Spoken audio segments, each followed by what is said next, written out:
Arrange होते हैं ना, रेगुलर पैटर्न में अरेंज रहते हैं। तो जाहिर सी बात है जब क्रिस्टलाइन सॉलिड को हम लोग देखेंगे, उसका स्ट्रक्चर हम लोग माइक्रोस्कोपिक लेवल पर जाकर देखेंगे, तो जो पार्टिकल्स है वो हमको एक प्रॉपर तरीके से अरेंजमेंट में अरेंज दिखेंगे। सही है ना। तो जो स्ट्रक्चर बन के तैयार होता है ना क्रिस्टलाइन सॉलिड का, मतलब एक पार्टिकल इधर है, फिर एक इधर है, इधर एक, यहाँ पे कुछ भी हो सकता है, XYZ कुछ भी, कितने टाइप के स्ट्रक्चर होते हैं वो भी अभी आगे हम लोग देखेंगे। तो जो स्ट्रक्चर बन के तैयार होता है उसको क्रिस्टल स्ट्रक्चर बोलते। क्या बोलते बोल? जैसे कल हमने एक डायग्राम बनाए थे, एक रेड सर्कल बनाया था मैंने, फिर एक ब्लू, फिर एक रेड, फिर एक ब्लू, तो ऐसा पूरा एक स्ट्रक्चर बन के तैयार हुआ था। क्या बोलेंगे उस स्ट्रक्चर को? Crystal structure. क्या बोलेंगे बेटा? Crystal structure. अब आइसोमॉर्फिज्म किसको बोलते हैं जरा ध्यान से समझ। मेरे पास दो अलग अलग सॉलिड है, सेम नहीं, कैसे सॉलिड है? अलग अलग। ये सॉलिड ए, ये सॉलिड बी, दोनों अलग अलग है। लेकिन जब मैंने इन दोनों का क्रिस्टल स्ट्रक्चर नोटिस किया, ए का क्रिस्टल स्ट्रक्चर नोटिस किया, बी का क्रिस्टल स्ट्रक्चर नोटिस किया, दोनों का क्रिस्टल स्ट्रक्चर मेरे को सेम मिला। कैसे मिला बेटा? सेम। तब ये दोनों सॉलिड आइसोमॉर्फिक सॉलिड कहलाएंगे। क्या कहलाएंगे बोल? आइसोमॉर्फिक। दो जरूरी नहीं, दो से ज्यादा भी हो सकते हैं। जैसे मेरे पास तीन सॉलिड है, तीनों का क्रिस्टल स्ट्रक्चर सेम है, तो मैं उन तीनों को क्या बोलूंगा? आइसोमॉर्फिक। और ये जो प्रॉपर्टी है सॉलिड की, इसको बोलते हैं हम लोग आइसोमॉर्फिज्म। क्या बोलते बोल? जैसे मिसाल के तौर पर अभी मैंने आपको बोला कि एक सॉलिड है ए, एक सॉलिड है बी, दोनों का क्रिस्टल स्ट्रक्चर सेम है, तो दोनों आपस में कौन सी सॉलिड है? आइसोमॉर्फिक सॉलिड है। इसको आप ऐसा भी बोल सकते हो कि ए और बी में आइसोमॉर्फिज्म पाया जा रहा है। क्या पाया जा रहा है? आइसोमॉर्फिज्म। किसको बोलते हैं आइसोमॉर्फिज्म? समझा? What is isomorphism? समझा? दो या दो से ज्यादा सॉलिड रहेंगे जिनका सबका क्रिस्टल स्ट्रक्चर क्या रहेगा? सेम है, तो सॉलिड क्या कहलाएंगे बेटा? आइसोमॉर्फिक। ये प्रॉपर्टी क्या कहलाती है? आइसोमॉर्फिज्म। समझा रहा है? तो दो या दो से ज्यादा अलग अलग सॉलिड है, उन सबका क्रिस्टल स्ट्रक्चर सेम है, तो ये प्रॉपर्टी क्या कहलाएगी? आइसोमॉर्फिज्म। डेफिनेशन देखो यही दी हुई है, क्या डेफिनेशन अंडरलाइन करेंगे सब लोग। पहली लाइन में आपको डेफिनेशन मिल जाएगी, देखो अंडरलाइन करो। क्या दिया देखो डेफिनेशन में? टू और मोर सब्सटेंसेस, मिला? दो या दो से ज्यादा substances having same crystal structure are said to be isomorphous. मिला बेटा? मिल गया सबको? ठीक है। तो अगर आपसे आइसोमॉर्फिज्म की डेफिनेशन पूछेगा तो आप यही लिखेंगे, टू और more substances having same crystal structure are said to be isomorphous. आगे चाहिए तो ऐसा लिख देना, this property is called as isomorphism, ऐसा लिख देना। अब एक बहुत ही इंपॉर्टेंट बात जो आपको पता होना चाहिए, जब भी कोई दो सॉलिड आपने ऐसा लिया है जो आइसोमॉर्फिक है, जिनका स्ट्रक्चर एक जैसा है, तो आप एक चीज नोटिस करोगे, उनमें केमिकल कॉम्पोजिशन में जो एटम्स रहेंगे ना, एटम्स, उनका रेशियो भी सेम रहेगा। ऐसे नहीं समझेगा, एग्जाम्पल से समझो। जैसे मैंने एक सॉलिड लिया NaCl और एक दूसरा सॉलिड लिया KCl। क्या लिया? NaCl KCl। आपके टेक्स्ट बुक वाली एग्जाम्पल लेते, क्या लिया देखो उसने टेक्स्ट बुक में? NaF और MgO, NaF MgO, sodium fluoride magnesium oxide. अब मुझे आप लोग बताओ इसमें टोटल कितने एटम है? दो एटम। ठीक है ना। तो ये एटम ए, ये एटम बी। क्या रेशियो है? सोडियम कितना है? एक। फ्लोरीन कितना है? एक। तो रेशियो क्या है दोनों एटम का? 1:1। इसमें टोटल कितने एटम है? दो। रेशियो क्या है? 1:1। कुछ नोटिस कर रहे हो? दोनों में जो केमिकल कॉम्पोजिशन है, जो कॉन्स्टिट्यूएंट पार्टिकल्स है, उनका रेशियो क्या आ रहा है? सेम आ रहा है। तो जब भी कोई दो सॉलिड आइसोमॉर्फिज्म दिखा रहे हैं, मतलब के उनका क्रिस्टल स्ट्रक्चर अपने को सेम मिल रहा है, तो उधर एक चीज और देखने को मिलेगी कि उनके एटम्स का रेशियो भी क्या रहेगा बेटा? सेम रहेगा।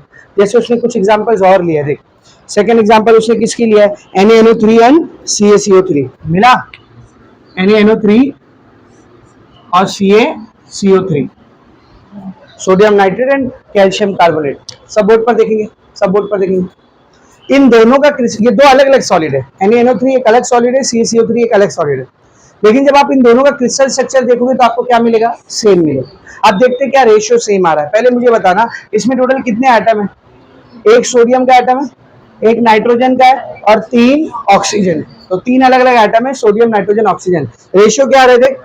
एक सोडियम का, एक नाइट्रोजन का और ऑक्सीजन का तीन। क्या है रेशियो? 1:1:3। इधर कितने एटम है? तीन। एक कैल्शियम, एक कार्बन, तीन ऑक्सीजन। रेशियो क्या आएगा? 1:1:3। कुछ दिखा? दोनों में रेशियो क्या है?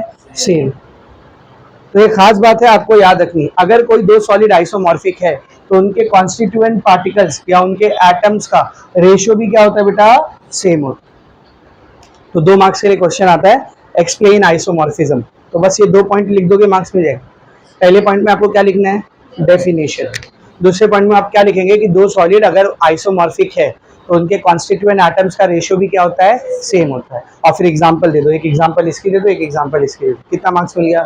2 मार्क्स। 2 point 2 marks. अब 2 मार्क्स के लिए पूछा है, आपने खाली डेफिनेशन दिया लिखा, तो हम लोग आपको 2 मार्क्स दे सकते क्या? नहीं, डेफिनेशन पे तो 1 मार्क्स मिलेगा और 1 मार्क्स के लिए आपको वाला पॉइंट मेंशन करना पड़ेगा ना। समझा रहे कि जो एटम्स होते हैं उनका रेशियो क्या रहेगा? हमेशा सेम रहे अगर आइसोमॉर्फिज्म है तो। करेंगे मेंशन।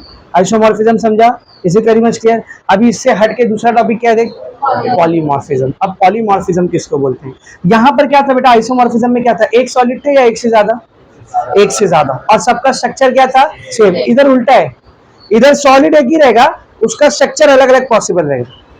नहीं समझा? यहाँ पे क्या था? सॉलिड कितने थे? ज्यादा, एक से ज्यादा, और सबका स्ट्रक्चर क्या था? सेम। यहाँ पर क्या है? सॉलिड एक ही है, सॉलिड एक ही है, उसके स्ट्रक्चर अलग अलग पॉसिबल। तो जब एक क्रिस्टलाइन सॉलिड या एक सॉलिड एक से ज्यादा स्ट्रक्चर शो करता है तो ये प्रॉपर्टी क्या कहलाती है? पॉलीमॉर्फिज्म। क्या कहलाती है? बोल, पॉलीमॉर्फिज्म। देखते जरा क्या डेफिनेशन दिया, डेफिनेशन देखेंगे सब लोग। पॉलीमॉर्फिज्म, अ सिंगल सब्सटेंस, मिला? A single substance that exists in 2 or more forms or crystalline structure is said to be polymorphous। एक ही सिंगल सब्सटेंस जो 2 या 2 से ज्यादा क्रिस्टलाइन फॉर्म रखता है। क्रिस्टलाइन फॉर्म मतलब क्रिस्टलाइन स्ट्रक्चर मतलब क्रिस्टल स्ट्रक्चर। तो एक ही सब्सटेंस है जिसका 2 या 2 से ज्यादा क्रिस्टल स्ट्रक्चर एग्जिस्ट कर रहा है, तो सब्सटेंस क्या कहलाएगा बेटा? पॉलीमॉर्फस। और ये प्रॉपर्टी क्या कहलाएगी? पॉलीमॉर्फिज्म। अब एग्जांपल देखते हैं क्या दिया है, तो एग्जांपल सब लोग ध्यान से देखेंगे बेटा। For example, calcite and aragonite are 2 forms of calcium carbonate। Calcium carbonate सबको पता है, चूने में, पीओपी में पाया जाता है। तो कैल्शियम कार्बोनेट 2 टाइप में पाया जाता है। एक कौन सा टाइप है देख? कैल्साइट। और दूसरा कौन सा टाइप है देख? मिला? एरेगोनाइट। अब इन दोनों का, चाहे कैल्साइट हो चाहे एरेगोनाइट हो, उन दोनों का जब आप फॉर्मूला लिखोगे ना आपको यही मिलेगा, CaCO3, कैल्शियम कार्बोनेट है। लेकिन जब उन दोनों का स्ट्रक्चर ऑब्जर्व करोगे तो दोनों का स्ट्रक्चर क्या आएगा? अलग अलग आएगा। मतलब सॉलिड एक ही है पर स्ट्रक्चर क्या है? अलग है। कौन सी प्रॉपर्टी होगी? पॉलीमॉर्फिज्म। तो हम लोग ऐसा बोल सकते हैं, ध्यान से सुनना मैं क्या बोल रहा हूं, हम लोग ऐसा बोल सकते हैं कि कैल्साइट और एरेगोनाइट कैल्शियम कार्बोनेट के पॉलीमॉर्फिक फॉर्म है। बोल सकते हैं ना? बोल सकते कि नहीं? कैल्साइट और एरेगोनाइट कैल्शियम कार्बोनेट के क्या बेटा? Polymorphic form. आपको ऐसा 1 मार्क्स का क्वेश्चन आ सकता है, write down the name of polymorphic forms of calcium carbonate. Calcium carbonate के पॉलीमॉर्फस फॉर्म के नाम लिखो, कौन कौन आएगा? कैल्साइट, एरेगोनाइट। याद रखना है। तो ये दोनों किसके पॉलीमॉर्फस फॉर्म है? Calcium carbonate. एक और दिया हुआ देखो, दूसरा एग्जांपल ध्यान से देखेंगे। Alpha quartz, beta quartz and cristobalite. मिला बेटा? Alpha quartz, beta quartz and cristobalite मिला। ये तीनों किसके पॉलीमॉर्फिक फॉर्म है देख? Are 3 of the several forms of silica. Silica, SiO2। Silica किसको बोलते पता है ना? जिससे ग्लास बनता है। सिलिका किसको बोलते बेटा? जिससे ये ग्लास बनता है, ठीक है ना? जो कांच हम लोग यूज करते हैं वो सिलिका से बनता है। तो सिलिका, उसके कितने स्ट्रक्चर्स पॉसिबल है? 3। अल्फा क्वार्ट्ज, बीटा क्वार्ट्ज और क्रिस्टोबलाइट। अगर आपको इन तीनों का फोटो देखना है तो बाजू में दिया देख, वो व्हाइट वाला जो चूने जैसे दिख रहा है आपको, वो क्रिस्टोबलाइट है। मिला? उसके बाजू में जो नमक जैसा दिख रहा है वो क्या है? Alpha quartz. और उसके नीचे वाला क्या बेटा? Beta quartz. तो तीनों अलग अलग दिख रहे कि नहीं? लेकिन जब आप तीनों का फॉर्मूला देखोगे तो सेम ही आएगा, SiO2 SiO2 SiO2। यानी वो तीनों के तीनों कौन है? सिलिका है। तीनों के तीनों कौन है? सिलिका। फर्क क्या है? स्ट्रक्चर का। तो ये तीनों सिलिका के क्या हुआ बेटे?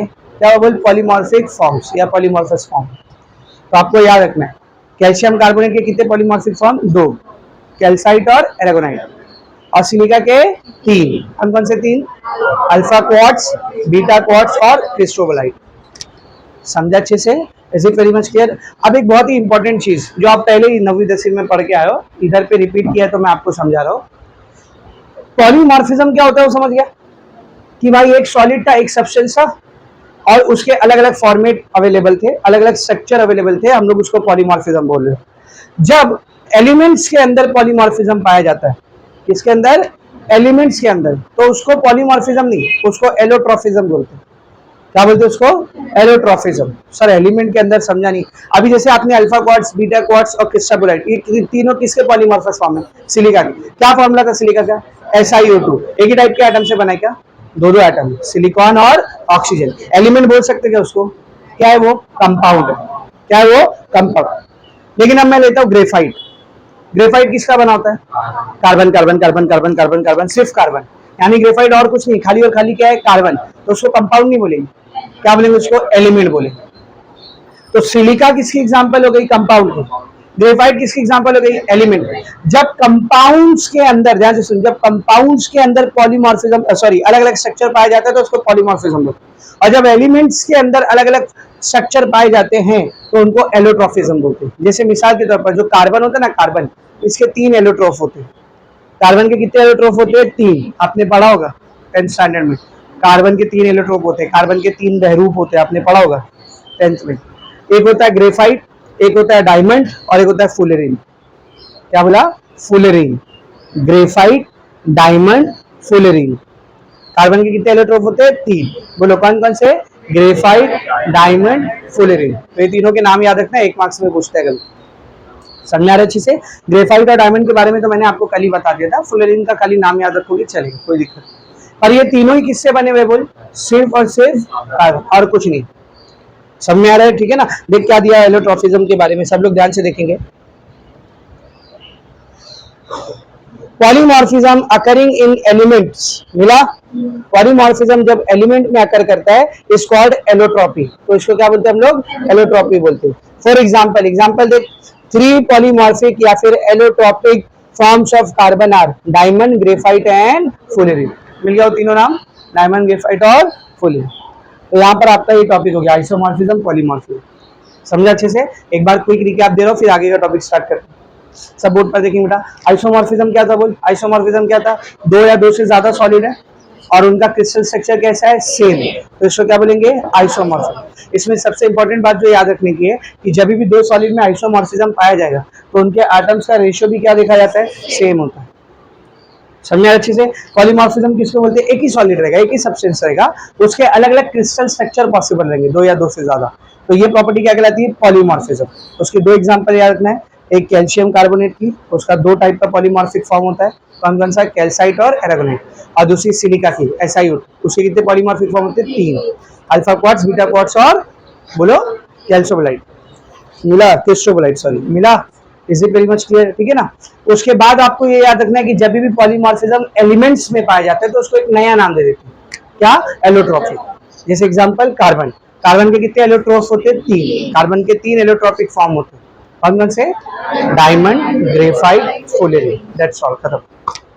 समझा अच्छे से। ओके, अभी टॉपिक पे आते जहां पे कल रुके थे।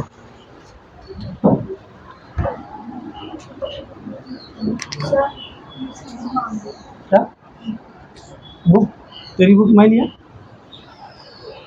इसकी बुक मैं लिया, तुम लोग को दिया क्या, ये तेरी बुक है, उसकी बुक है वो।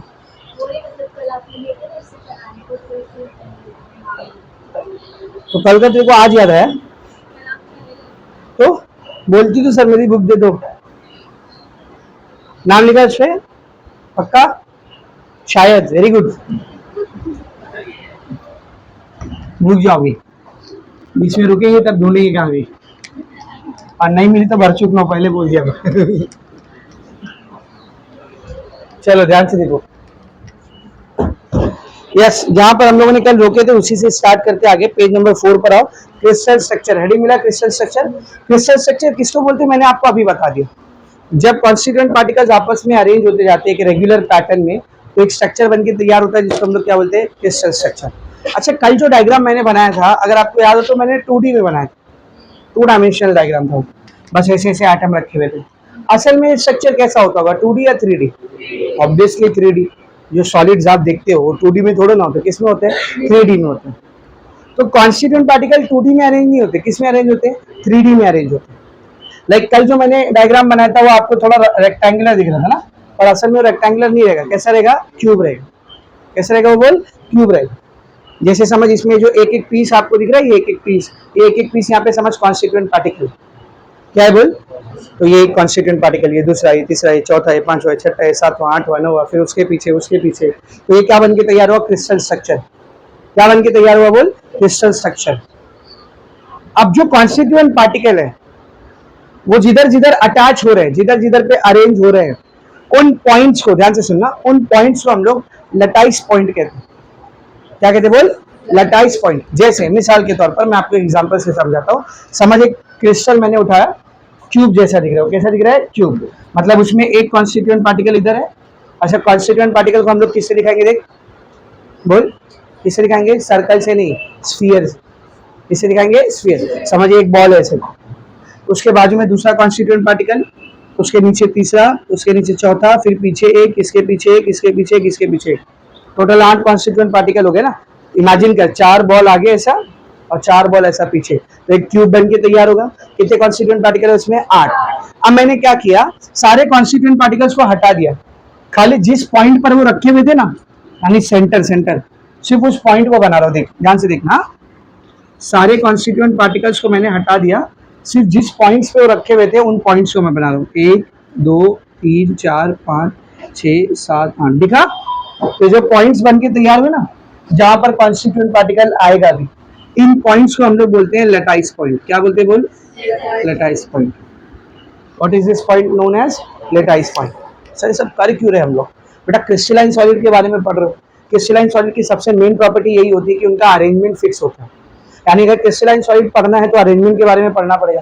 तो अरेंजमेंट का डायग्राम बनाने के लिए अपने को कुछ रूल सेट करने पड़ेंगे ना, वही रूल मैं आपको सिखा रहा हूं कि जब क्रिस्टलाइन सॉलिड बनता है, जिन पॉइंट्स पर कॉन्स्टिट्यूएंट पार्टिकल आकर अरेंज होने वाले हैं स्पेस में, उन्हीं पॉइंट्स को हम लोग क्या बोलते हैं बोल, लटाइस पॉइंट। और जो एटम यहाँ पर आने वाला है, जैसे ये वाला एटम मैं उठा के अभी यहाँ पे समझो लेके आ रहा हूँ, तो जो एटम यहाँ पर आने वाला है, इस पॉइंट को हम लोग बोलते हैं बेसिस। एटम को क्या बोलते हैं बोल, बेसिस। तो क्या होगा बता, जैसे ही मैंने लटाइस पॉइंट के ऊपर बेसिस को रख दिया, क्या बन जाएगा बोल, क्रिस्टल स्ट्रक्चर। क्रिस्टल बन के तैयार हो जाएगा ना। लटाइस पॉइंट के ऊपर मैंने बेसिस को रख दिया, क्या बन के तैयार हो जाएगा, क्रिस्टल स्ट्रक्चर बन के तैयार हो जाएगा। समझा अच्छे से। तो आपको देखो उधर एक इक्वेशन बना के दिया, अगर आप लोग देखेंगे तो पेज नंबर 5 पे देख, पहले खाली डॉट डॉट डॉट दिख रहा है आपको, मिला, और डॉट डॉट डॉट के नीचे क्या लिखा, देख लटाइस। अब उसके बाजू में क्या लिखा, देख बेसिस। बेसिस मतलब कौन, एग्जैक्ट एटम जो है। तो देखो वो 2 एटम यूज कर रहा है, एक ब्लैक कलर के और एक व्हाइट कलर। अब उसने क्या किया, सारे डॉट्स की जगह पर उन एटम्स को उठा के रख दिया, दिख रहा है। तो क्या मिला अपने को, क्रिस्टल। तो उधर एक इक्वेशन मिली आपको, देख लटाइस प्लस बेसिस क्या कहलाता है, क्रिस्टल। क्या कहलाता है बोलिए, crystal. Lattice plus basis equals to crystal. कैसे उसने प्रॉपर डायग्राम बना के समझाने की कोशिश करें। जब सिर्फ पॉइंट्स है वहां पर, तो ये पॉइंट्स क्या कहलाएंगे बेटा, लटाइस कहलाएंगे। पॉइंट्स क्या कहलाएंगे बोल, लटाइस कहलाएंगे। लटाइस वो पॉइंट होते हैं स्पेस के अंदर जहां पर एटम्स आकर के अटैच होने वाले स्ट्रक्चर बनाने के लिए, तो इन पॉइंट्स को हम लोग क्या बोलते हैं, लटाइस। फिर बाजू में उसने सिर्फ एटम्स को लिया, देख रहे हो आप, तो ये एटम्स क्या कहलाएंगे, बेसिस। और बाद में जब इन लटाइस पॉइंट के ऊपर इन एटम्स को रख दिया गया, तो ये जो बन के तैयार हुआ, ये क्या है अपना, क्रिस्टल स्ट्रक्चर। ये क्या बेटा बोल, crystal structure. What is this, crystal structure. अच्छा एक चीज नोटिस करो, क्या क्रिस्टल स्ट्रक्चर में यही चीज बार बार क्या हो रही है, देख रिपीट हो रही है, उसके बाजू में, उसके बाजू में, उसके नीचे, उसके नीचे, उसके नीचे।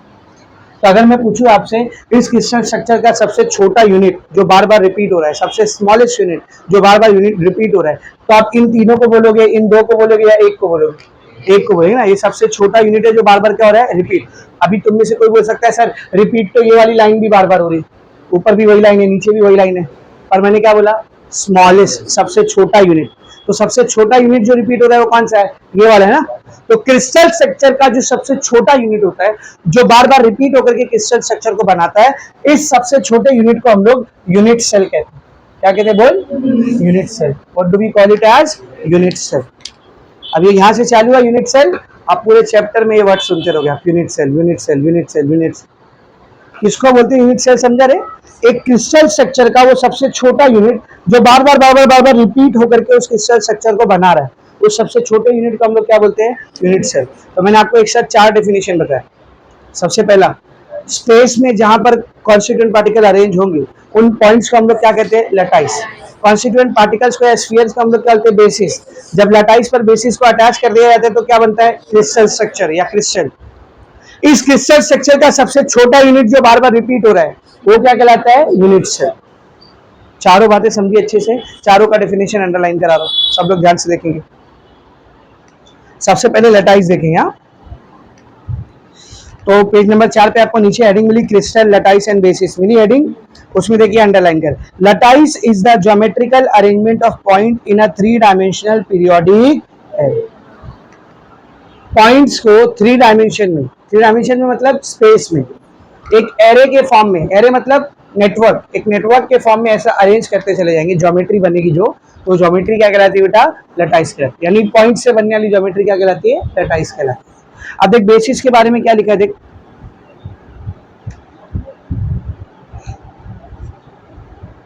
देखो क्या दिया है, a crystal structure is obtained by attaching a constituent particle to each of the lattice point. कैसे बनेगा क्रिस्टल स्ट्रक्चर, जब हर लटाइस पॉइंट को हम लोग क्या अटैच करते जाएंगे, कॉन्स्टिट्यूएंट पार्टिकल को अटैच करते जाएंगे, तो वही कॉन्स्टिट्यूएंट पार्टिकल क्या कहलाता है, बेसिस। तो देख आगे क्या लिखा हुआ है, such constituent particles that are attached to the lattice point form the basis of the crystal lattice। तो सब मैं डेफिनेशन में कितना लिखूं, यहां से लिखो सच के बाद से, constituent particles that are attached to the lattice point form the basis of the crystal lattice। मिला, तो कितनी डेफिनेशन हो गई यहाँ पे, 2। पहली डेफिनेशन किसके अंडरलाइन की हमने, लटाइस की।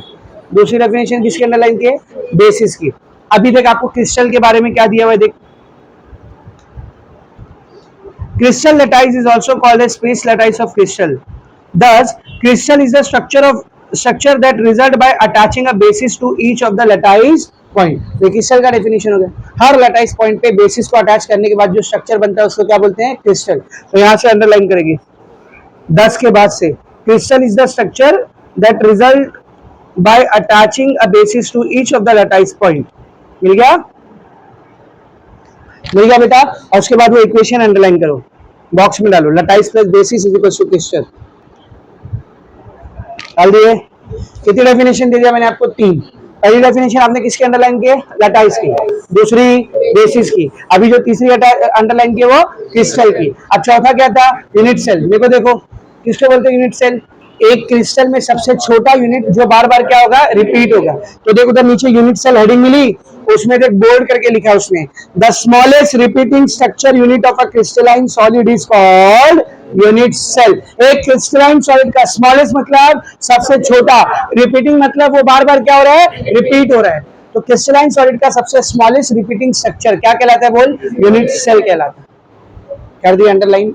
एक एक मार्क्स में सब डेफिनेशन, वैसे भी 3 से 5 मार्क्स का चैप्टर है, 3 से 5 मार्क्स, बिना ऑप्शन के 3 मार्क्स, विद ऑप्शन 5 मार्क्स। तो इसमें 1 मार्क्स वाले क्वेश्चन आने के चांसेस ज्यादा है, तो ये सब क्वेश्चन आते हैं 1 मार्क्स में डेफिनेशन में। Define lattice, define basis, define crystal, define unit cell, कर लेंगे बेटा डेफिनेशन। चारों का डेफिनेशन अंडरलाइन कर दिया। देख प्रॉपर डेफिनेशन दी हुई है, इसीलिए मैं लिखा नहीं रहा, ठीक है। नेक्स्ट हेडिंग क्या है, देख टाइप्स ऑफ यूनिट सेल मिला, लेकिन उससे पहले एक बॉक्स बनाया, उसको बोलते हैं यूनिट सेल पैरामीटर। क्या बोलते बोल, यूनिट सेल पैरामीटर। बेटा देख जब भी हम लोग 2D में डायग्राम बना रहे हैं तो जो डायग्राम बन रहा है वो एक रेक्टेंगल के फॉर्म में बन रहा है, और ये असल में 2D में नहीं रहेगा, कैसा रहेगा, 3D में रहेगा। तो 3D में डायग्राम कैसा बनेगा, एक क्यूब जैसा बनेगा। तो मैं यूनिट सेल को भी कैसा बनाऊंगा, एक क्यूब जैसा। जैसे यहाँ पे मेरा जो यूनिट सेल है वो भी कैसा बना, रेक्टेंगल, तभी तो पूरा स्ट्रक्चर भी कैसा बना, रेक्टेंगल। तो जब यूनिट सेल क्यूब जैसा रहेगा तो पूरा स्ट्रक्चर भी कैसा बनेगा, क्यूब जैसा। तो जब हम लोग इन जनरल यूनिट सेल को बनाते हैं ना तो क्यूब जैसा बना, कैसा बनाते बोल, क्यूब जैसा। तो सब लोग बोर्ड पर ध्यान से देखेंगे।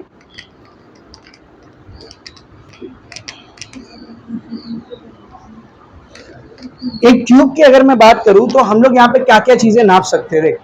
सबसे पहले इसकी लंबाई, लंबाई कितनी है, उसके बाद चौड़ाई, उसके बाद हाइट।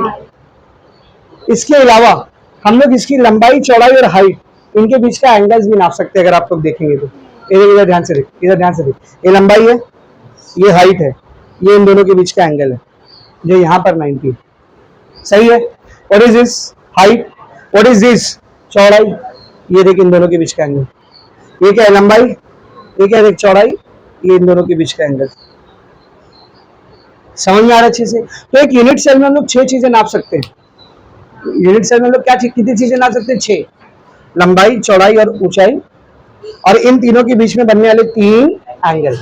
तो इन्हीं डायमेंशंस को हम लोग यूनिट सेल पैरामीटर बोलते हैं। क्या बोलते बोल? Unit cell parameter, unit cell. अब इसमें ना तुम लोग एक बहुत बड़ी गलती करते हो, वो गलती को नहीं करना है, उसके लिए क्या याद रखना है मैं बोर्ड पर समझा रहा हूँ, सब लोग देखेंगे। यूनिट सेल के पैरामीटर मतलब यूनिट सेल में जो जो चीजें नापी जा सकती है, जो जो डायमेंशन नापा जा सकता है, क्या क्या नापा जा सकता है, सब लोग बोर्ड पर देखेंगे। लेकिन सबसे पहले मैं एक यूनिट सेल को बना रहा हूँ। ये मैंने बना दिया एक यूनिट सेल। आई होप आप सबको बॉक्स बनाने आता होगा।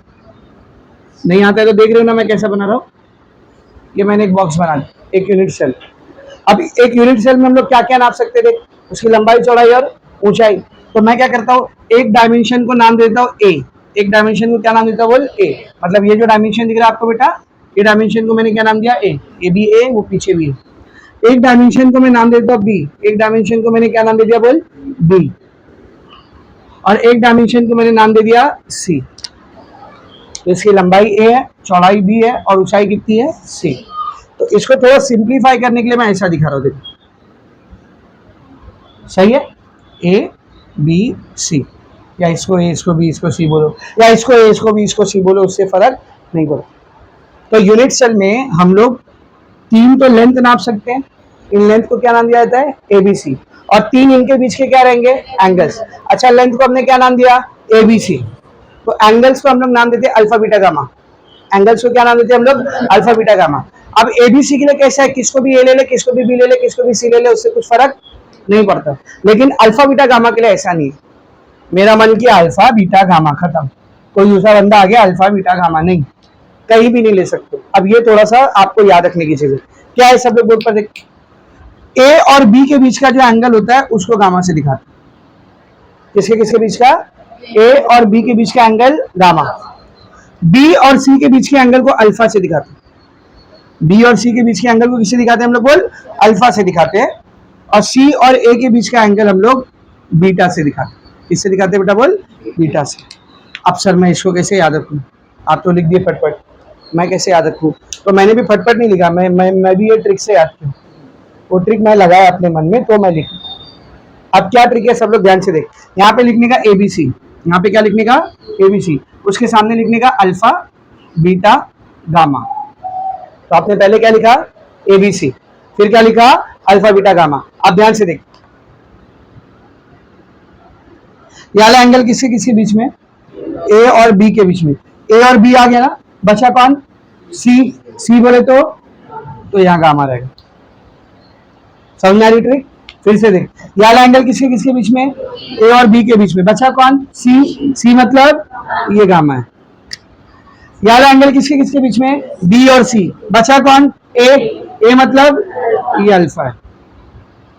ये वाला एंगल किसके किसके बीच में? ए और सी के बीच में। बचा कौन? बी। बी मतलब बीटा।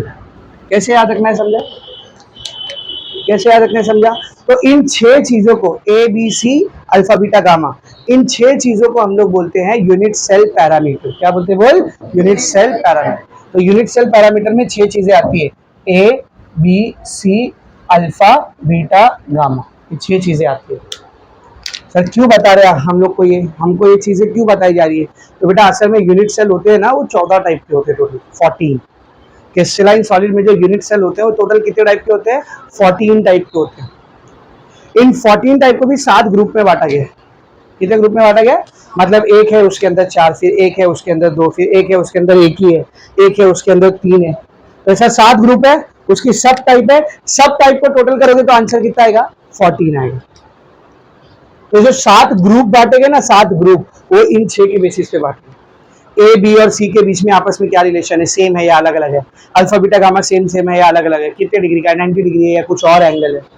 तो जब वो 7 सिस्टम में आपको पढ़ाऊंगा ना यूनिट सेल के, तो वहां पर ये एबीसी अल्फा बीटा गामा बहुत इंपॉर्टेंट रोल प्ले करें। और अभी थोड़ी देर में मैं आपको वही पढ़ाने है, समझ में आया अच्छे से? लेकिन उससे पहले टाइप्स ऑफ यूनिट सेल। क्या बेटा? टाइप्स ऑफ यूनिट सेल मिली हेडिंग? यूनिट सेल की टाइप। तो बेटा यूनिट सेल की 4 टाइप होती है। यूनिट सेल की कितनी टाइप होती है? बोल 4। जो 14 बता रहा था ना मैं आपको, उन 14 में से किसी भी यूनिट सेल को उठाएंगे ना, वो इन 4 में से किसी एक में आता होगा। तो कोई भी यूनिट सेल रहने दो, वो इन चार में से किसी एक में आता रहेगा। अब क्या चार टाइप है सर यूनिट सेल की? तो यूनिट सेल की चार टाइप के नाम सुनेंगे सब लोग एकदम अच्छे से। सबसे पहला है सिंपल यूनिट सेल। सबसे पहला क्या बोल? Simple unit cell.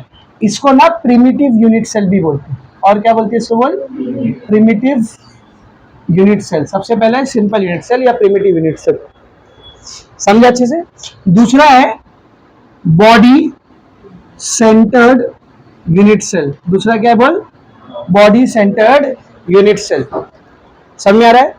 तीसरा है फेस सेंटर्ड यूनिट सेल। तीसरा क्या है बेटा? Face centred unit cell. और आखिरी है बेस सेंटर्ड यूनिट सेल। तो यूनिट सेल की कितनी टाइप होती है बोल? चार। Simple unit cell, body centred unit cell, face centred unit cell और बेस सेंटर्ड यूनिट सेल। अब ये सब क्या लूचे है सर? ये सब क्या? एकदम सिंपल है, एकदम सिंपल है। सबसे पहले कौन सा? सिंपल। ये यूनिट सेल है। एक यूनिट सेल के अंदर अगर आप लोग नोटिस करोगे तो टोटल 8 कॉर्नर होते हैं। यूनिट सेल के अंदर कितना कॉर्नर होता है? 8। ये देख, 1 2 3 4 5 6 7 8। कितने कॉर्नर है? 8। सेंटर कितना होता होगा इसके बीचों बीच में? सेंटर बीचों बीच में एक ही रहेगा। देख, ये रूम को यूनिट सेल इमेजिन कर लिया। ये वाला कॉर्नर दिख रहा है, इसके सामने का वाला कॉर्नर रहेगा, नीचे का, उन दोनों को ज्वाइन किया मैंने ऐसा। ये वाला कॉर्नर है, इसके सामने का कॉर्नर उधर आएगा, उन दोनों को ज्वाइन किया, तो इधर बीचों बीच में कहीं ये दोनों लाइन मिलेगी, वो क्या रहेगा? सेंटर। इस सेंटर को बोलते हैं बॉडी सेंटर। इस सेंटर को क्या बोलते हैं बोल? क्योंकि ये बॉडी के बीचों बीच में है। नहीं समझा? नहीं समझा? ये सेंटर कहाँ है? बॉडी के बीचों बीच में। फिर से रिपीट करूं, यहाँ तो कौन है बोल? कॉर्नर। इसके अंदर बीचों बीच में एक सेंटर पॉइंट रहेगा, वो क्या कहलाएगा? Body centre. इसमें 6 फेस रहते हैं। कितने फेस रहते हैं? 6। नोटिस कर, 6 है क्या? नहीं, सब लोग ध्यान से देखेंगे। एक फेस समझता ना? फेस, ये आगे का फेस, ये पीछे का फेस, ये राइट साइड का, ये लेफ्ट साइड का, ये ऊपर का, ये नीचे का। कितना हुआ? 6 हुआ ना। जैसे इस रूम में देख 6 फेस है, 4 दीवार, एक छत, एक जमीन, हो गया ना 6। तो फेस कितने होते टोटल? 6। 1 2 3 4 5 4 5 6। टोटल कितने फेस होते हैं? 6। अब जरा ध्यान से देखना बेटा, ये वाला एक फेस है कि नहीं? ये वाला एक फेस है कि नहीं? है ना। अब मैं क्या कर रहा हूँ, इस फेस का ये वाला कॉर्नर दिखा, इसको इसके सामने वाले कॉर्नर से ज्वाइन करता हूँ, कर दिया। फिर इस फेस का ये वाला कॉर्नर, इसको इसके सामने वाले कॉर्नर से ज्वाइन करता हूँ, कर दिया। ये दोनों लाइन यहाँ पे कहीं ना कहीं मिलेगी। ये किसका सेंटर है? पूरी बॉडी का सेंटर है कि ये वाले फेस का सेंटर? फेस का सेंटर है, इसको बोलते हैं फेस सेंटर। इसको क्या बोलते हैं बोल? Face centre. फिर से रिपीट करूं, कॉर्नर कितने इसमें? 1 2 3 4 5 6 7 8। सही है। बॉडी सेंटर कितना है इसमें? एक ही 6, अंदर बीचों बीच में जो रहेगा। फेस कितना है इसमें? 6। तो फेस सेंटर कितने होंगे? 6। समझा? एक फेस पे एक फेस सेंटर, एक फेस पे एक फेस सेंटर, इस फेस पे एक फेस सेंटर। जैसे इसका सेंटर निकाला, आप ये दीवार का सेंटर निकाल सकते हैं। ये दीवार का सेंटर, वो दीवार का सेंटर, छत का सेंटर, जमीन का सेंटर। तो 6 फेस है तो फेस सेंटर भी कितना रहेगा? 6 रहेगा। आज तक समझा अच्छे से? आप देखिए चारों टाइप एकदम सिंपल है, एकदम सिंपल है। सिंपल यूनिट सेल किसको बोलते हैं सर? इसमें जो कॉन्स्टिट्यूएंट पार्टिकल होते हैं ना, ध्यान से सुनना, इसमें जो कॉन्स्टिट्यूएंट पार्टिकल होते हैं वो सिर्फ और सिर्फ 8 कॉर्नर पे होते हैं, बस, और कहीं नहीं। कहाँ होते बोल? 8 कॉर्नर पे, खत्म है। इसको क्या बोलेंगे हम लोग? सिंपल। तो सर बॉडी सेंटर किसको बोलते हैं? नाम ही बता रहा है। 8 कॉर्नर पे तो कॉन्स्टिट्यूएंट पार्टिकल रहेंगे। एक कॉन्स्टिट्यूएंट पार्टिकल कहाँ रखा रहेगा? बॉडी सेंटर पे, बीचों बीच में। समझा? फेस सेंटर किसको बोलते होंगे फिर? 8 कॉर्नर पे तो पार्टिकल रहेंगे और 6 फेस के सेंटर पर भी पार्टिकल रहेगा। समझ आ रहा अच्छे से? अब बच्चा कौन सा?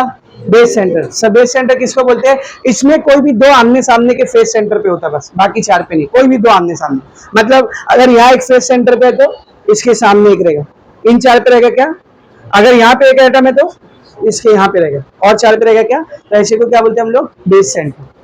क्या बोलते बोल? Base centre. तो इन चारों में कॉर्नर पे तो एटम रहेगी, वो फिक्स है, वो प्रिमिटिव, वो होना ही चाहिए। कॉर्नर पे एटम रहेगी। सिंपल में क्या था? सिर्फ कॉर्नर पे एटम रहेगा। बॉडी सेंटर में कॉर्नर के साथ साथ बॉडी सेंटर पे भी एटम रहेगा। फेस सेंटर में कॉर्नर के साथ साथ 6 के 6 फेस के सेंटर पे भी एटम रहेगा। बेस सेंटर पे कॉर्नर के साथ साथ कोई भी 2 आमने सामने के फेस सेंटर पे भी एटम रहेगा। एकदम अच्छे समझा, एकदम अच्छे समझा। तो अब मैं यहाँ पर लिखता हूँ, देखो सिंपल यूनिट सेल किसको बोलते हैं? कॉन्स्टिट्यूएंट, ध्यान से देखा क्या लिख रहा हूं मैं, constituent particles are present on corners only. Constituent particle सिर्फ और सिर्फ कहाँ रखे हुए बोल? कॉर्नर्स पे। कितने कॉर्नर्स होते टोटल? 8। आप चाहे तो इधर 8 कॉर्नर्स लिख सकते हो, चलेगा। On 8 corners only. अगर इसका डायग्राम आपको बनाना है तो असल वाला डायग्राम तो आप नहीं बना पाओगे ना, उसमें पूरा पूरा 8 स्फीयर दिखाना पड़ेगा ना, तो हम लोग नकली वाला डायग्राम बनाएंगे। कैसा डायग्राम बनाएंगे? 8 कॉर्नर पे पार्टिकल है, देखा जाए तो पार्टिकल पूरा ऐसा गोल स्फीयर जैसा बनना चाहिए ना, पर मैं देख ऐसा बना रहा हूँ। 1 2 3 4 5 6 7 8। किधर है आइटम? 8 कॉर्नर। सही है। आपको डायग्राम कहाँ मिलेगा? सब लोग ध्यान से देखेंगे। ये देखिए देखिए देखिए, ये असल डायग्राम है। ये दिखा रहे, दिखा कुछ? ये वाला क्या बोल? असल डायग्राम। ये वाला नकली वाला डायग्राम जो हम लोग बना, वो नीचे का क्या वो छोड़ दे, उसके बाद में आते वापस से टॉपिक पे। चल इधर देख, ये किसका हुआ बेटा? सिंपल यूनिट सेल का। अभी किसकी बारी? Body centre. तो बॉडी सेंटर में कहाँ कहाँ पे रहते हैं आइटम? कॉर्नर पे और बॉडी सेंटर पे। तो ध्यान से देख, constituent particles are present on 8 corners as well as at body center। 8 corner पे तो पार्टिकल रहेंगे, एक पार्टिकल कहाँ रहेगा बोल? Body centre. अब ये डायग्राम जरा ध्यान से देखना। सबसे पहले तो मैंने क्यूब बना दिया। 8 पार्टिकल किधर रहेंगे बोल? 8 पार्टिकल किधर रहेंगे? कॉर्नर पे। तो सर ये 1, ये 2, ये 3, ये 4, ये 5, 6, 7, 8। एक किधर रहेगा? बॉडी सेंटर पे। इस बॉडी का सेंटर यहाँ पे कहीं आएगा बीचों बीच में, तो वहां पे एक पार्टिकल दिखा दो। ये बन गया बॉडी सेंटर। ये क्या बन गया बोल? Body centre. सही है, सही है। नेक्स्ट क्या बेटा? Face centre. कहाँ कहाँ रहेगा इसमें बोल? जल्दी बोल। कॉर्नर पे तो रहेगा, 6 फेस सेंटर पे, 6 के 6 फेस में जो सेंटर होता है वहां पे भी रहेगा। तो ध्यान से देख, constituent particles are present on 8 corners, आगे बोलो जल्दी, as well as at 6 face centres. 6 face centres पे। डायग्राम देखेंगे सब लोग। ये मैंने क्यूब दिखाया। सबसे पहले कहाँ पे दिखाएंगे पार्टिकल? 8 कॉर्नर्स पे। 1 2 3 4 5 6 7 8। अब एक एक फेस को पकड़ो। सबसे पहले ऊपर के फेस पे आते हैं। किधर है ऊपर का फेस? देख, बहुत ध्यान से देखना है डायग्राम, नहीं तो बनाते टाइम तुम लोग कुछ भी गोद देंगे। देख ध्यान से देख, एकदम ऊपर का फेस किधर है? सर ये रहा ऊपर का फेस। बेटा इसको देख के बता, इसका सेंटर जो है, इसका सेंटर यहाँ पे कहीं आएगा ना, इसके सेंटर। ऊपर के बाद नीचे का फेस, नीचे का फेस देखिए है ना, इसका सेंटर यहाँ पे कहीं आएगा। अभी राइट साइड का फेस, ये राइट साइड का फेस, इसका पूरे का सेंटर कहाँ आएगा? देख यहाँ। फिर लेफ्ट साइड का फेस, ये ना लेफ्ट साइड, इसका सेंटर कहाँ आएगा? देख सही है। अभी फ्रंट का, ये फ्रंट, इसको देख, इसको देख रहे हो, इसका सेंटर यहाँ पे कहीं आएगा। अभी बैक, हो रहा बैक, दिख रहा है, इसका सेंटर यहाँ पे कहीं आएगा। अब इसको डायरेक्ट बनाने जाओगे तो तुम लोग कहीं पे भी 6 गोला बना के छोड़ दो, और वो कहीं पे भी बनाए क्या बोल? कैसे बनाया हमने उसको समझा ना, कैसे बनाया समझा ना। एक एक फेस बाय फेस जाना, ऊपर नीचे राइट लेफ्ट आगे पीछे, समझा अच्छे से। लास्ट क्या बेटा देख, बेस सेंटर। बेस सेंटर पे कहाँ कहाँ रहता है पार्टिकल बोल? बोलो 8 कॉर्नर पे और कोई भी 2 अपोजिट फेस सेंटर पे। तो इधर ध्यान से देख, constituent particles are present on 8 corners as well as, बोलो एनी 2 अपोजिट मेंशन करना जरूरी है। हाँ बेटा, अपोजिट फेस सेंटर्स। सिर्फ दो लिखोगे तो नहीं चलेगा, सिर्फ दो का मतलब तो ये भी है कि एक यहाँ पे एक यहाँ पे, पर इसको बेस सेंटर बोलेंगे क्या? नहीं, अपोजिट मेंशन करना जरूरी, एक जहां पे रहेगा दूसरा उसके सामने रहे। ठीक है, डायग्राम कैसा बनेगा? देख डायग्राम कैसा बनेगा।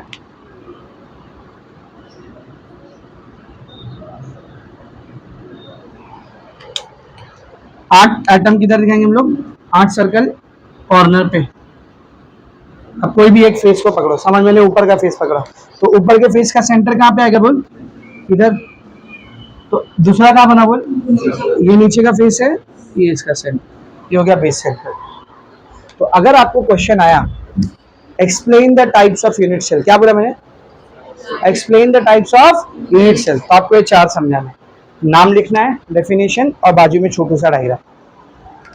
सही है। एक और क्वेश्चन इससे मिलता जुलता, ध्यान से सुनो, explain the types of cubic unit cell. क्या बोला मैंने? क्यूबिक यूनिट सेल, उसकी 3 टाइप होती है। उसकी कितनी टाइप होती है? ध्यान से सुन, simple cubic, body centred cubic, face centred cubic, बस उसमें बेस सेंटर्ड नहीं आता। तो यूनिट सेल की टाइप पूछा तो 4, कौन कौन से 4? Simple, body centre, face centre, base centre. अब क्यूबिक यूनिट सेल की टाइप पूछा तो 3, कौन कौन से? सिंपल, बेस, बॉडी सेंटर और base, face centre. Base centre वहां पर नहीं है। तो अभी आगे जब क्यूबिक यूनिट सेल आएगा तो उसकी भी टाइप मैं पढ़ाऊंगा, लेकिन पहले ही मैंने ये चीज क्लियर कर दिया, अगर टाइप्स ऑफ यूनिट सेल पूछा है तो आपको पहले ध्यान देना है कि कौन सा पूछा है। सिर्फ ऐसा लिखा है क्या टाइप ऑफ यूनिट सेल, या ऐसा लिखा है type of cubic unit cell? अगर ये बोला है type of unit cell, cubic word नहीं लिखा है, मतलब ये चारों आएगा। और अगर उसमें गलती से भी क्यूबिक वर्ड मेंशन किया है, क्यूबिक यूनिट सेल, तब ये 4 लिख दिए तो ये 3 तक तो भी टीचर हजम कर लेगा, जैसे ये चौथा वाला पड़ेगा समझ जाएगा तुम्हारी हो, क्योंकि क्यूबिक में बेस सेंटर होता ही नहीं। तो क्यूबिक में क्या क्या लिखना है सर, डायग्राम कैसे बनाना है, ऐसा सेम डायग्राम बनाएंगे, थोड़ा सा अलग डायग्राम बनेगा ऐसे ही सेम, थोड़ा सा फर्क रहेगा। समझ आया चीज है, वो अभी जब आगे आएगा तब कराऊंगा, लेकिन पहले ही मैंने ये चीज क्लियर कर लिया। मिलते जुलते 2 क्वेश्चन है, कौन से 2? टाइप ऑफ यूनिट सेल और दूसरा type of cubic unit cell. तो अभी मैंने आपको क्या पढ़ाया? Type of unit cell. देखो जरा ये चारों के बारे में यही लिखा है क्या? टेक्स्ट बुक देखो, पेज नंबर 5, प्रिमिटिव और सिंपल यूनिट सेल मिला? क्या लिखा है देख, in primitive unit cell the constituent particles are present at corners only, वही बात लिखी है। दूसरा पर बॉडी सेंटर्ड यूनिट सेल मिला रे? क्या लिखा देख, in this type of unit cell one constituent particle is present at the centre of its body, body के सेंटर पे एक है, in addition to the corner particle, corner particle के साथ साथ, इन एडिशन मतलब उसके साथ। तो कॉर्नर पे तो है, और एक कहां पे रखा हुआ है बोल? बॉडी के सेंटर में। हो गया बॉडी सेंटर्ड। फेस सेंटर्ड में देख क्या लिखा है, this unit cell consist of particle at the centre of each of the faces, हर फेस के सेंटर पे पार्टिकल रहेगा, in addition to the corner, corner particle के साथ साथ।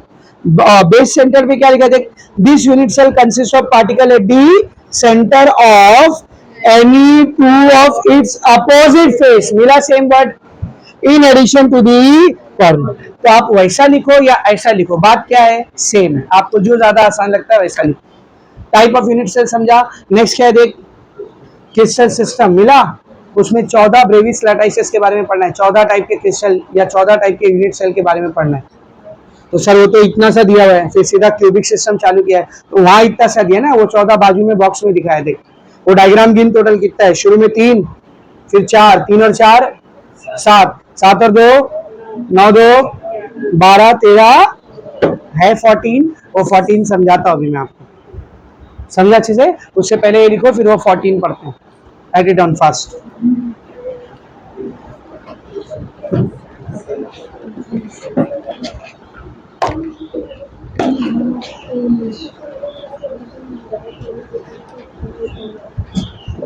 उसमें कितने पैरामीटर होते हैं? कितने पैरामीटर होते हैं यूनिट सेल में? Parameter 6, ABC alpha beta gamma. और फिर हमने देखे कि यूनिट सेल की कितनी टाइप होती है? कितनी टाइप होती है? 4, simple, body centred, face centred और बेस सेंटर्ड। अब क्या हुआ ना, ब्रेविस नाम का एक साइंटिस्ट था, उसने यूनिट सेल की मैथमेटिकल एनालिसिस किया और पता लगाया कि ऑल टोटल जितने भी क्रिस्टलाइन स्ट्रक्चर है उनमें जो यूनिट सेल है, जो क्रिस्टल लटाइज स्ट्रक्चर है, वो ऑल टोटल मिला जुला करके 14 टाइप का हो सकता है, उससे हट के कुछ नहीं। कितने टाइप का हो सकता है? 14 टाइप का। इन 14 को भी उसने 7 सिस्टम में डिवाइड करके रखा था। कितने सिस्टम में? 7। सर क्या डिफरेंस है इन सातों सिस्टम में? पैरामीटर का। किसका किसका डिफरेंट है? बोल, पैरामीटर का। यानी किसी सिस्टम में सारे पैरामीटर सेम है, A B C same, alpha beta gamma same, किसी में ए और बी सेम है, सी अलग है, किसी में ना ए ना बी ना सी, तीनों तीनों अलग है। तो ऐसा टोटल उसने एनालिसिस करके कितने सिस्टम बनाए? 7। और फिर उन सिस्टम में भी टाइप्स पता लगाया उसने, तो टोटल मिला के कितनी टाइप हो गई? 14। एक एक करके सब समझाता हूँ, जब पूरा एक्सप्लेन करूंगा तो आपको एकदम अच्छे से समझेगा। इन 14 यूनिट सेल्स को हम लोग बोलते हैं ब्रेविस लटाइसिस। क्या बोलते हैं? बोल, ब्रेविस लटाइसिस। इसने पता लगाया था कि क्रिस्टलाइन जो लटाइस होता है, जो लटाइस स्ट्रक्चर होता है, वो कितने टाइप का हो सकता है, इसीलिए इन सारे स्ट्रक्चर्स को हमने नाम ही क्या दे दिया? ब्रेविस लटाइसिस। तो उसने टोटल कितने सिस्टम में बांटा था बेटा लटाइसिस को? 7 सिस्टम में। कितने सिस्टम में बांटा था? बोल, 7। अब इन सातों सिस्टम के आपको नाम याद रखने, सब लोग ध्यान से देखेंगे। सबसे पहला सिस्टम है क्यूबिक सिस्टम। सबसे पहला सिस्टम कौन सा है? बोल, क्यूबिक। इसमें जो यूनिट सेल आएगा वो क्यूबिक यूनिट सेल कहलाएगा। क्या कहलाएगा? Cubic unit cell. दूसरा सिस्टम है टेट्रागोनल। क्या है? बोल, टेट्रागोनल। टेट्रागोनल। इसमें जो यूनिट सेल आएगा वो क्या कहलाएगा? Tetragonal unit cell. क्या कहलाएगा? बोल, tetragonal unit cell. Third system हम लोग पढ़ेंगे ऑर्थोरोम्बिक। क्या पढ़ेंगे? बोल, ऑर्थोरोम्बिक। तो इसमें जो यूनिट सेल आएगा वो क्या कहलाएगा? Orthorhombic unit cell. ठीक है ना। फोर्थ सिस्टम हम लोग पढ़ेंगे मोनोक्लिनिक। क्या पढ़ेंगे बेटा? बोल, मोनोक्लिनिक। फिफ्थ सिस्टम है ट्राइक्लिनिक। फिफ्थ सिस्टम का नाम क्या है? ट्राइक्लिनिक। सिक्स सिस्टम है रोम्बोहेड्रल। रोम्बोहेड्रल। और आखिरी सिस्टम है हेक्सागोनल। आखिरी सिस्टम क्या बेटा? तो टोटल कितने सिस्टम्स ब्रेविस ने बताया था? 7। ठीक है ना। इसका सीक्वेंस थोड़ा इधर उधर करोगे तो चलता है। मैंने देखो आपकी टेक्निक से हट के सीक्वेंस दिखा, मैंने जानबूझ के ऐसा सीक्वेंस दिखा, ये याद रखने में आसान होता है। क्यों? अभी आपको समझेगा, रुको। ठीक है। Cubic, tetragonal, orthorhombic, monoclinic, triclinic, rhombohedral, hexagonal. क्या था सर इन सिस्टम्स में? इधर देख, क्यूबिक में ब्रेविस ने नोटिस किया क्यूबिक सिस्टम के अंदर ए बी सी तीनों पैरामीटर सेम रहेंगे। तीनों पैरामीटर क्या रहेंगे? Same. Even alpha beta gamma ये तीनों सेम रहेगा और इसकी वैल्यू 90 रहेगी। तीनों की वैल्यू कितनी रहेगी? बोल, 90। जैसे कि क्यूबिक ही है, अगर आप देखोगे तो एक क्यूबिक ही है, इसकी देख लंबाई चौड़ाई ऊंचाई सब क्या है? सेम। और तीनों एंगल भी कितना था? 90 था। एक क्यूबिक है। ठीक है बेटा? बोल, क्यूबिक। इसमें A B C same, alpha beta gamma भी सेम, और तीनों की वैल्यू भी कितनी है? 90 डिग्री। तो एक इसकी खास बात हो गई क्यूबिक की। नेक्स्ट क्या बेटा? बोल, टेट्रागोनल। इसमें क्या था मालूम? ए और बी तो बराबर है पर सी अलग है। सी कैसे है? बोल, अलग। ए और बी बराबर है पर सी अलग है। हाँ, अल्फा बीटा गामा इधर भी कितना है? 90 है। सेम है और 90 है। ऑर्थोरोम्बिक में क्या होता है सर? इसमें ना ए ना बी ना सी, तीनों अलग है। तीनों क्या है? बोल, अलग है। हाँ, अल्फा बीटा गामा इधर भी क्या है? सेम है और 90। सेम है और 90। अगर एक रफ डायग्राम हम लोग बनाने की कोशिश करें तो क्यूबिक का कैसा बनेगा? सब लोग ध्यान से देखना। ऐसा बनेगा क्यूबिक का। ए बी और सी तीनों क्या रहेगा? सेम। और सारे एंगल भी कितने डिग्री के? 90 डिग्री। सारे एंगल भी कितने डिग्री के? 90 डिग्री। टेट्रागोनल का कैसा बनेगा? देख, ए और बी तो सेम रखना है पर सी को क्या कर देना है? अलग। इधर ध्यान से देखा। एक ये ए ये बी सेम है, सी को देख है ना अलग। एंगल अभी भी देख तीनों कितना है? 90।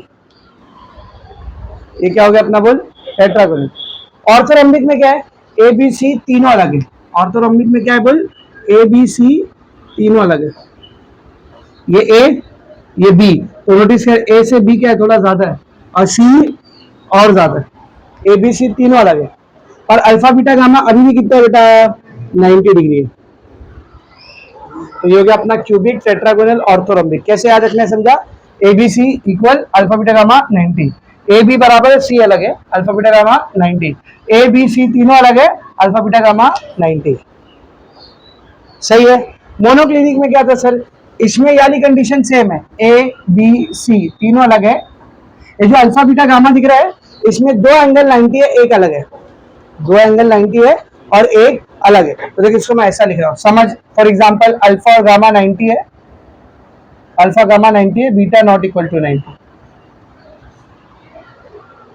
तो ना ए बराबर ना बी बराबर ना सी बराबर, तो कुछ ऐसे डायग्राम बनेगा।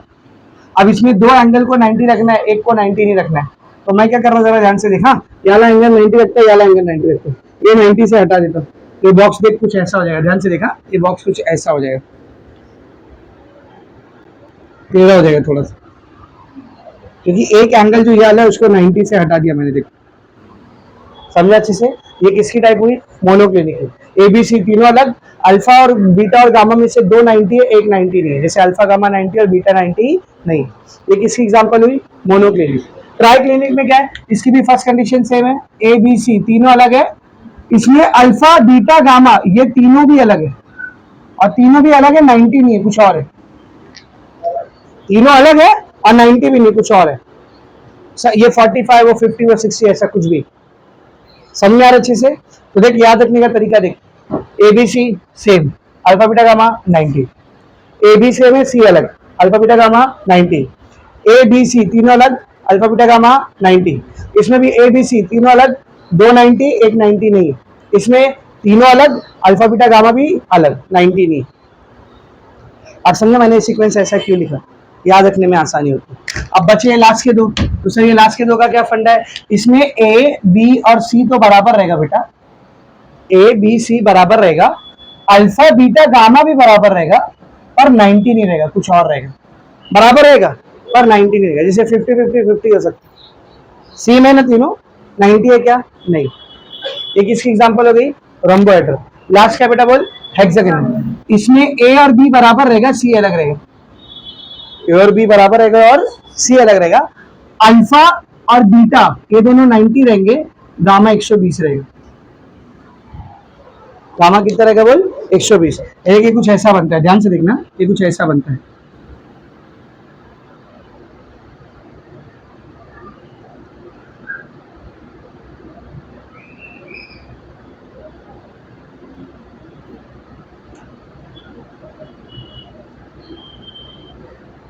देखिए ऐसा बनता है, नोटिस कर। इसमें ए और बी क्या है बेटा? देख देखना, ए और बी क्या है? सेम।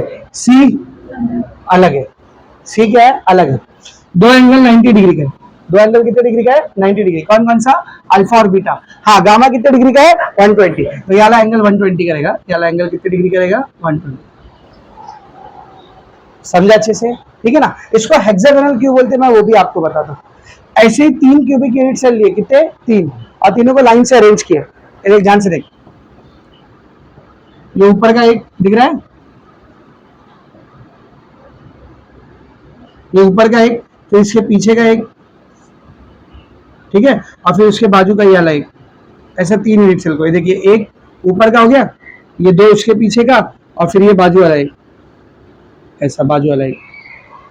खाली ये ऊपर का फेस बना रहा हो, पूरा नहीं बना रहा। पूरा बनाते बैठूंगा तो ऐसा कुछ बनेगा। ये एक हो गया, फिर उसके पीछे का एक ऐसा आएगा, फिर उसके बाजू का एक। मैं खाली ऊपर का फेस बना रहा हूँ।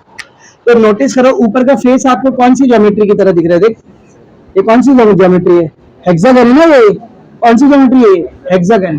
तो इसमें 3 यूनिट सेल को लाइन से अगर अरेंज कर दिया आजू बाजू में, तो ऊपर का फेस कैसा दिखने लगता है? हेक्सागन। इसीलिए इसका नाम ही क्या है बोल? हेक्सागन। तो ब्रेविस ने टोटल कितने सिस्टम बनाया था बेटा? 7। देखिए सबके डायग्राम बनाने नहीं आएंगे तो भी चलेगा, ये कंडीशन याद रखना है आपको। 7 के नाम बोलो। पहला क्यूबिक, दूसरा टेट्रागोनल, तीसरा ऑर्थोरोम्बिक, चौथा मोनोक्लिनिक, पांचवा ट्राइक्लिनिक, छठा रोम्बोहेड्रल, सातवां हेक्सागोनल। कंडीशन कैसे याद रखना है? एबीसी तीनों सेम, अल्फा बीटा गामा तीनों सेम 90। ए बी सेम है, सी अलग है, alpha beta gamma 90। A B C तीनों अलग है, अल्फा बीटा गामा 90।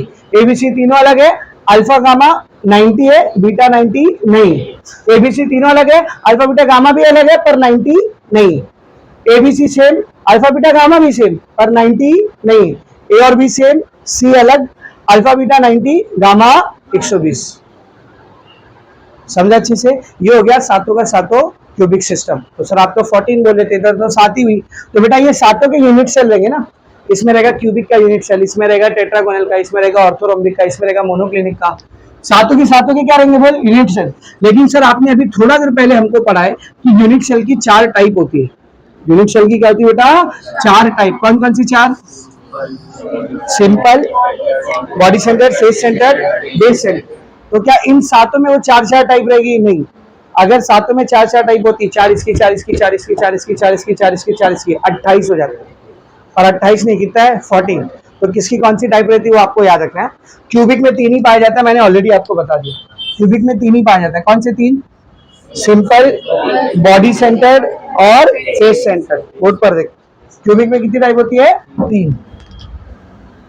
सिंपल, ध्यान से देख। अच्छा किसका यूनिट सेल लिख रहा हूं मैं? क्यूबिक का ना, तो इसका पूरा नाम देख, कुछ ऐसा आएगा, सिंपल क्यूबिक यूनिट सेल। क्या आएगा बोल? Simple cubic unit cell. इसको शॉर्ट में बोलते हैं एससी यूनिट सेल। शॉर्ट में क्या बोलते हैं बोल?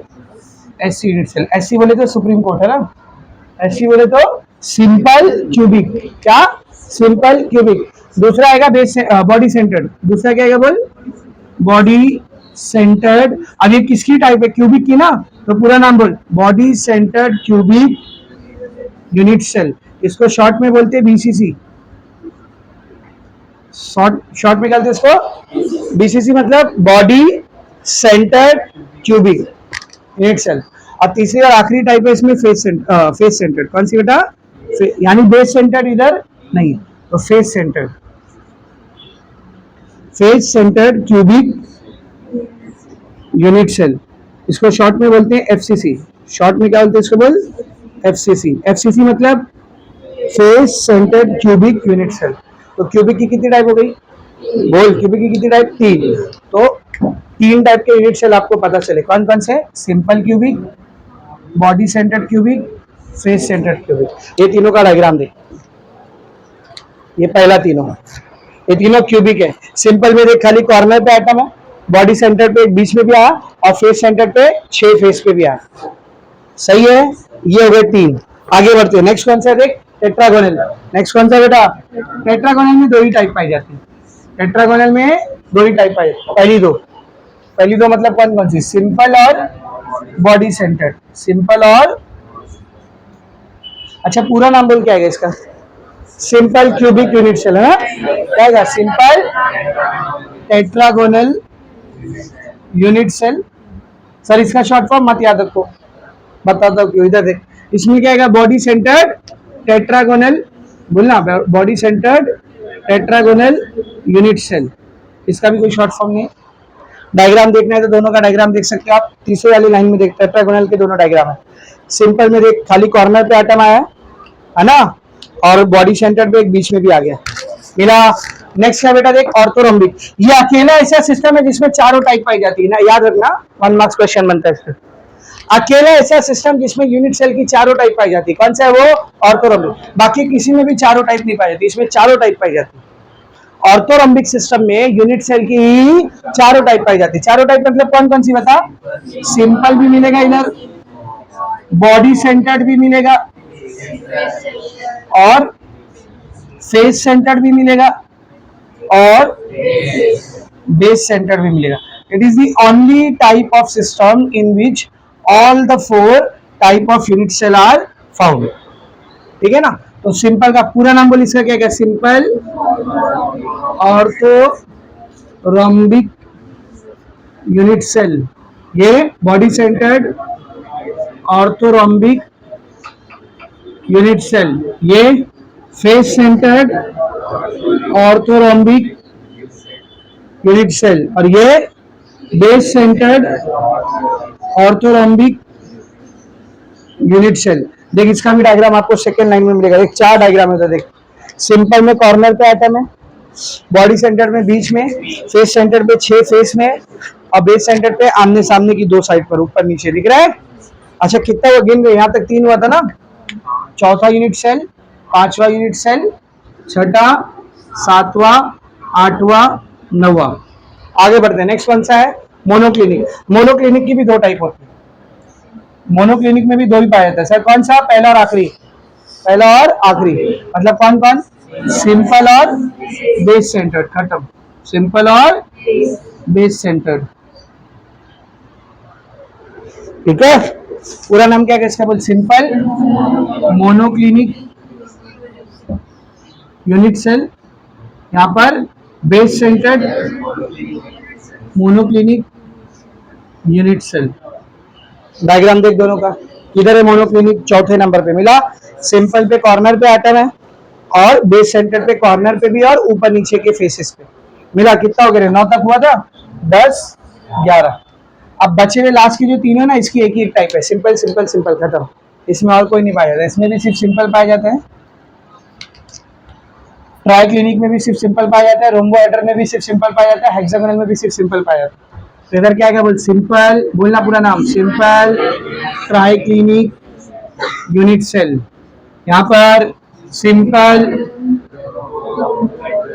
रोम्बोहेड्रल यूनिट सेल, यहाँ पर सिंपल हेक्सागोनल यूनिट सेल। सही है, कितना हुआ था देख, 11 तक हुआ था, 12, 14 ब्रेविस प्लेटस। तो ब्रेविस ने एक बहुत बड़ा काम किया था बेटा, उसने क्रिस्टलाइन सॉलिड में जितने भी टाइप के यूनिट सेल पाए जा सकते हैं उन सबको पता लगाया। कितने टाइप के यूनिट सेल पाए जा सकते हैं, 14। Simple cubic, body centred cubic, face centred cubic. सही है, simple tetragonal, body centred tetragonal, simple orthorhombic, body centred orthorhombic, face centred orthorhombic, face centred orthorhombic, simple monoclinic, base centred monoclinic, simple triclinic, simple rhombohedral, simple hexagonal. ये 14 type के Brevis unit cell या Brevis लैटाइसेस possible है, पाए जा सकते हैं। Sir कुछ ज्यादा कॉम्प्लिकेटेड नहीं हो रहा है, तो इसीलिए आपके सिलेबस को सिंपल रखा गया है। आपको इन सब में से सिर्फ और सिर्फ क्यूबिक सिस्टम को पढ़ना है बस। पूरे चैप्टर में हम लोग सिर्फ किसको पढ़ेंगे, क्यूबिक को। ना हमको टेट्रागोनल सिस्टम पढ़ना है, ना ऑर्थोरोम्बिक, ना मोनोक्लिनिक, ना ट्राइक्लिनिक, ना रोम्बोहेड्रल, ना हेक्सागोनल। लेकिन इसका ये मतलब नहीं कि ये 6 को आप मिटाई दो सर जब नहीं पढ़ना है तो। 1 मार्क्स वाले क्वेश्चन बनते हैं, 1 मार्क्स वाले क्वेश्चन बनते हैं। Name the cubic, name the unit cell system in which all the 4 type of unit cell are seen. Orthorhombic, समझ रहे, which are the unit cell type seen in the tetragonal system। Tetra, इधर देखना, उधर का देखना। Tetragonal में क्या कहता है, सिंपल और बॉडी सेंटर। पेपर में भी ऐसे लिखना, घर पे देख के बताता हूँ। समझ रहे क्या बोला, 1-1 मार्क्स का आता है। और ये कंडीशन भी पूछता है, एमएससीटी के एमसीक्यू में, नीट में, जेडब्ल्यू में कंडीशन भी पूछता है, तो सबकी कंडीशन भी आपको याद रखना है। आपके टेक्स्ट में पता नहीं कि उसने कंडीशन नहीं दिया, लेकिन दिया होना चाहिए था। समझा अच्छे से, is it very much clear. हाँ, पूरे चैप्टर में हमको सिर्फ और सिर्फ कौन सा सिस्टम पढ़ना है, बोल, क्यूबिक सिस्टम। तो अब हम लोग क्यूबिक सिस्टम को स्टार्ट करेंगे। क्यूबिक सिस्टम की कितनी टाइप है बेटा, बोल, कर दिया गलती। क्यूबिक सिस्टम की कितनी टाइप है, 3, simple cubic, body centred cubic और फेस सेंटर्ड क्यूबिक। भाई मैं बोला था ना अभी थोड़ा देर पहले, 2 तरीके का क्वेश्चन आ सकता है। टाइप ऑफ यूनिट सेल पूछा तो 4, type of cubic unit cell पूछा तो 3, simple, body centred, face centred. समझा अच्छे से। ये हो गया आपके 14 ब्रेविस लैटाइसेस। मैंने जो जरूरी है सिर्फ वो लिखा है, सबका डायग्राम नहीं बनाते बैठा हूं, क्योंकि अगर मैं सबका पूरे 14 का डायग्राम बना दूंगा तो तुम इसको बनाने में आज 9:30 बजेंगे, है कि नहीं। वो भी 9:30 तक, 11 या 10 तक पहुंचे रहेंगे, 14 तक नहीं पहुंचे रहेंगे, बहुत कम ही लोग पहुंचे नहीं। इसीलिए जो इंपॉर्टेंट है मैंने सिर्फ वो दिया है। सबकी टाइप आपको याद रखना है, कौन कौन से टाइप का यूनिट सेल पाया जाता है, और सबकी कंडीशन आपको याद रखना है। समझा। डायग्राम देखने का अगर ज्यादा मन करेगा, ऐसा अंदर से ऐसा आवाज आएगी, नहीं मुझे डायग्राम देखना है, तो टेक्स्ट बुक में 14 के 14 डायग्राम अवेलेबल है। Is it very much clear. Now what we have to start, cubic system. तो अगर आप लोग देखेंगे तो यहाँ पे आपको हेडिंग मिलेगी, देख क्यूबिक सिस्टम मिला, तो ये पूरा चार्ट बना, फिर हम लोग क्यूबिक सिस्टम को स्टार्ट करते हैं।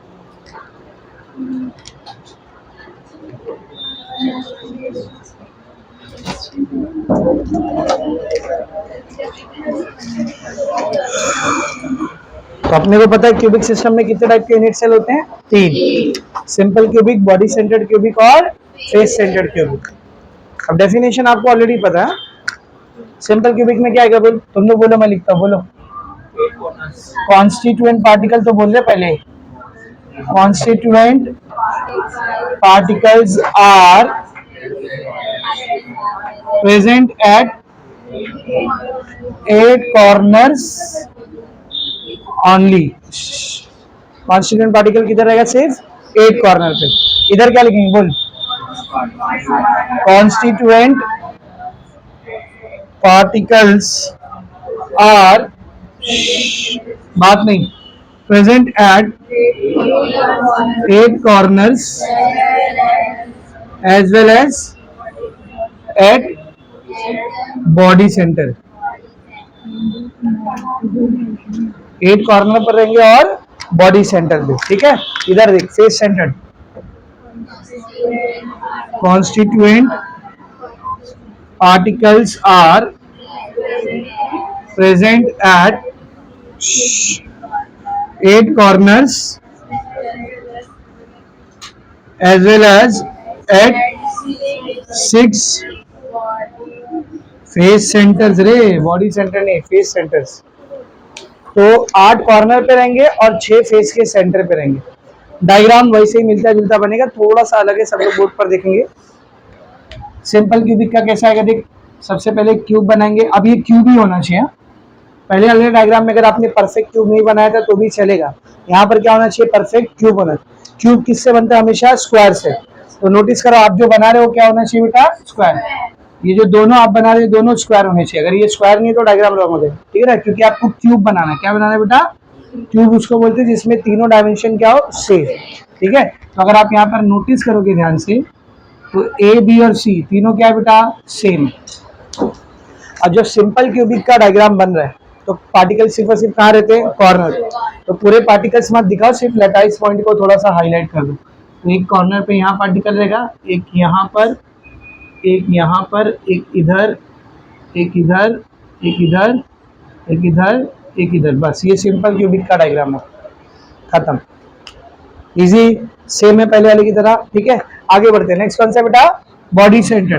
तो फिर से अपने को क्या बनाने का बोल, क्यूब। और क्यूब हमेशा किससे बनेगा, स्क्वायर से। तो स्क्वायर ही लेना, रेक्टेंगल नहीं चलेगा। तो 2 स्क्वायर बना दिए ऐसा, आगे पीछे।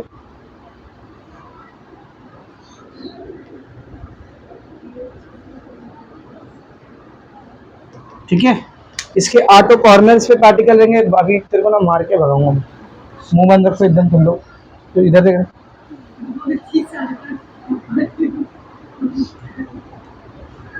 सर निकाल लिए बेटा बारी बहुत पहले ही, समझी क्या। सर को नहीं बनाने का भी ये सब, सर घान भी बनाएंगे तो चलेगा, तुम लोग बना लेना अच्छे से। तो 8 कॉर्नर पे पार्टिकल दिखा दिया मैंने। अब एक पार्टिकल किधर दिखाने का मेरे को बोल, बॉडी सेंटर। बॉडी सेंटर हमने कैसे बनाए थे, याद करो, कैसे ऑब्टेन किए थे। इस वाले पॉइंट को सामने वाले पॉइंट से बनाए थे। अच्छा याद करो, अगर आपको याद हो 10वीं में आपने ज्योमेट्री थोड़ा बहुत भी पढ़ा होगा, तो ये एक स्क्वायर है। जब ये वाले पॉइंट को इसके सामने वाले पॉइंट से ज्वाइन करते हैं, लाइन क्या कहलाती है, डायगोनल। क्या कहलाती है, डायगोनल। तो जब इस वाले पॉइंट को इसके सामने वाले पॉइंट से पास करूंगा तो एक डायगोनल बनेगा। ये डायगोनल कहाँ से पास हो रहा है, एक बॉडी के अंदर से, तो इसको बॉडी डायगोनल बोलते हैं। क्या बोलते हैं इसको बोल, बॉडी डायगोनल। तो कोई भी 2 बॉडी डायगोनल यहाँ पर बनाओ। अब कैसे बनेगा 2 बॉडी डायगोनल, जरा ध्यान से देखो कैसे बनेगा। जिस भी पॉइंट को आपने पकड़ा उसके सामने वाले पॉइंट को लेना पड़ेगा। जैसे फॉर एग्जांपल, अगर मैंने ये वाला पॉइंट पकड़ा, इसके सामने वाला पॉइंट कौन सा रहेगा, ये। इस सामने के फेस का ऊपर का पॉइंट है ना, तो इसके अपोजिट पॉइंट कौन सा रहेगा, पीछे के फेस के नीचे का पॉइंट। तो इन दोनों को ज्वाइन कर, ये बन गया एक बॉडी डायगोनल। अभी दूसरा बनाते हैं, अगर सेकेंड वन, अगर ये वाले पॉइंट को पकड़ा तो बोल, ये किधर है, सामने के फेस पे अपर साइड है, तो पीछे के फेस पे लोअर साइड। कौन सा पॉइंट रहेगा, ये वाला। इन दोनों को ज्वाइन किया, एक और बॉडी डायगोनल बना दिखा। ये दोनों कौन है बोल, बॉडी डायगोनल। डायग्राम में लिखने की जरूरत नहीं है, लेकिन आपको चाहिए तो ऐसा मेंशन कर लेना, दिस इज। फिर बोल लो, डायग्राम में लिखने की जरूरत ये चीज नहीं। अब दोनों बॉडी डायगोनल जहां पर मिल रहे होंगे वो क्या रहेगा बोल, बॉडी सेंटर। तो ये जो पॉइंट आपको दिख रहा है कौन सा पॉइंट है, बॉडी सेंटर। तो एक एक्स्ट्रा पार्टिकल यहाँ पर दिखेंगे, बॉडी सेंटर। तो कैसे ऑब्टेन किया बॉडी सेंटर को समझा, 2 बॉडी डायगोनल बनाए, बॉडी सेंटर मिल गया।